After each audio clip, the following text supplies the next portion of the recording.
Hoy vamos a hablar de por qué la economía es tan difícil de entender.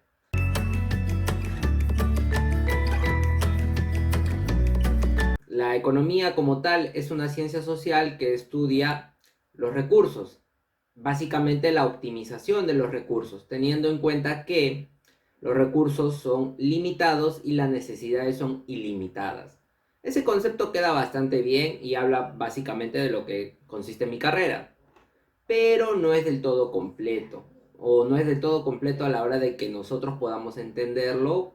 Por ejemplo, explicarle esto a un doctor. El concepto de economía básicamente nos habla sobre cómo podemos maximizar los recursos, cómo nosotros podemos obtener lo máximo de algo.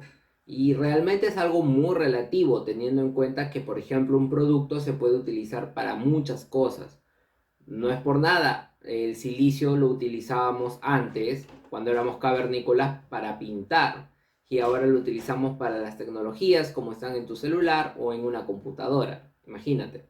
Realmente el material es el mismo, pero la optimización es otro nivel. Entonces, hasta ahí entendemos un poquito lo que es maximizar los recursos. Realmente factores como la tecnología, el mismo hecho de la tecnificación, de la especialización, nos permite hablar y conocer cómo es que nosotros podemos llevar al máximo lo que es, cómo podemos utilizar al máximo nuestros productos. Ahora, respecto a las necesidades ilimitadas, es un concepto aún más relativo. ¿A qué me refiero? Uno puede pensar que tus necesidades, una vez cubiertas las más básicas, ya está. Comer, dormir, la de reproducción, que son las que la mayoría conoce. Y otras necesidades un poco más especiales, como la puede ser la autorrealización. Pero estas necesidades, una vez cubiertas, generan nuevas necesidades.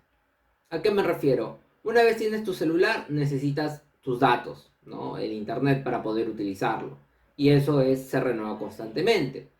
Y una vez cubras esa necesidad, hay algo muy misterioso, que es cuando compras algo, realmente aparece otra cosa muchísimo mejor, o de repente lo que tenías ya no te maravilla tanto, a pesar de ser la tecnología más punta del mercado.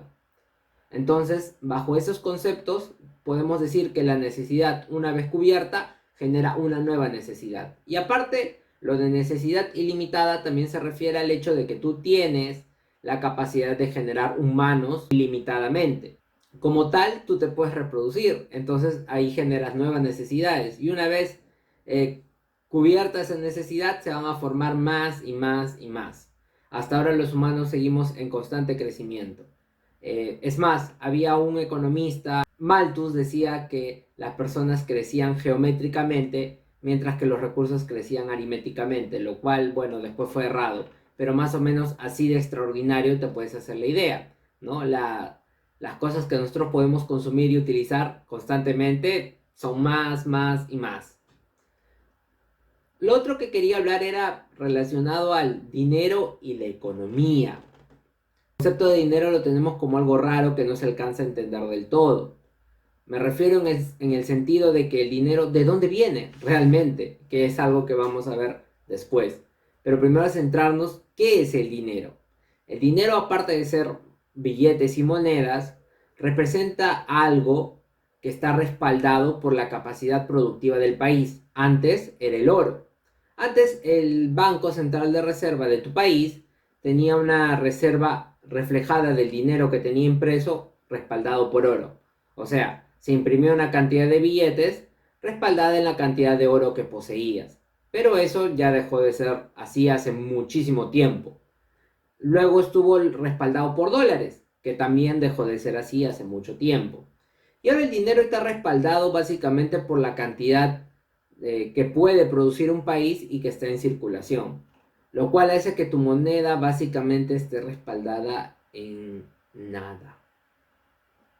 Sí, tus billetes son usados y existen también monetariamente porque tú le das respaldo. Y si no me crees, mira Venezuela y ahora mira cuánto valen sus billetes realmente cuando no existe producción.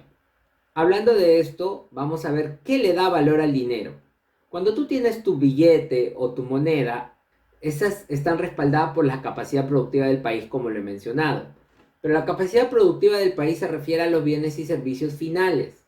o sea, las cosas que tú compras y vendes.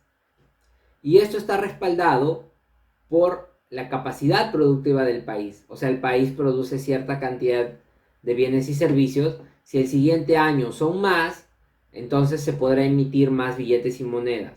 El dinero realmente es el intercambio, ya hablando un poco más directamente, ¿no? De persona a persona y situaciones que tú ves en el día a día, es el intercambio que tienen los agentes económicos.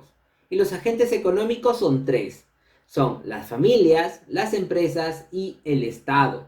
Los agentes se relacionan entre ellos de manera que, como tu familia, das trabajo. O sea, tu fuerza de trabajo, tu capacidad de trabajo.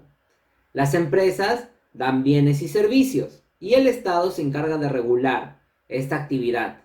Podríamos agregar un agente más, algunos autores lo mencionan así, como es el mercado como tal, la interacción entre las empresas y las familias. Pero este concepto se aplica en pequeño. Con pequeño estoy diciendo que hablamos de a nivel personas, familia. Pero ¿qué sucede cuando hablamos de algo muchísimo más grande? Como todo un país. Había mencionado el Estado, que tenía un rol. Pero el Estado en pequeño lo podemos ver recaudando impuestos. Pero en grande tiene un rol muchísimo más importante, como es la de emitir esos billetes y monedas y la de respaldarse frente al resto del mundo y la interacción que hoy en día nosotros tenemos entre el mundo y la economía. Cuando uno estudia física, se da cuenta que la interacción entre planetas y entre moléculas es totalmente diferente. Muchos estudiosos se han dado cuenta que es así. Bueno, en economía tenemos algo parecido.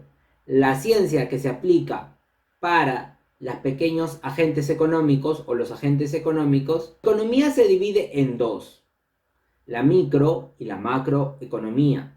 La micro estudia lo que ya he mencionado, agentes económicos, pero la macro estudia su interacción de estos agentes a gran escala. Estamos hablando de países, de continentes o de todo el mundo. Y es ahí donde las cosas se complican, porque las reglas que se aplican para un pequeño país o para una pequeña empresa no son las mismas que se aplican para cuando estudiamos todo un bloque económico. O sea, hablamos de un grupo de países o todo el trabajo del Estado. Cosas como nosotros podemos decir, para que una empresa mejore su eficiencia, se puede alzar el valor de los sueldos. Lo puedes hacer y podría ser una solución muy sencilla para mejorar el trabajo. Pero no puedes mejorar todo el sueldo de un país sin que esto tenga consecuencias y repercusiones por otros lados. Entonces, bajo estos conceptos podemos entender por qué la economía es tan difícil de entender, porque básicamente influyen muchas cosas. Y esto es que ahora vamos a ver qué otras cosas influyen más en la economía. Para muchos pensadores, un economista debe ser un matemático, un filósofo, un artista, un estadista, y no están exagerando. ¿A qué me refiero? Todas estas ciencias son necesarias para el estudio de la economía, porque influyen. Cuando nosotros estudiamos algo, casi siempre olvidamos lo más básico, que es la interacción humana, que es lo más difícil de entender. Otra cosa que complica la economía es la interacción entre empresas. De ahí vamos a ver cómo es que funcionan estas interacciones. Cuando estabas en el colegio, seguramente te dijeron algo llamado PBI, que no te suena de nada seguramente. Te dijeron que la economía y la política están muy relacionadas, cosa que es cierto, pero que tampoco te suena de nada. Y otra cosa que también está integrada en la economía es la misma interacción entre países, lo cual la hace aún más complicada de entender. Para terminar, recuerda que puedes suscribirte al canal. Yo estoy aquí, puedes dejar un correo y estaré muy interesado. Recuerda dejar en los comentarios qué te parece esta introducción a la economía.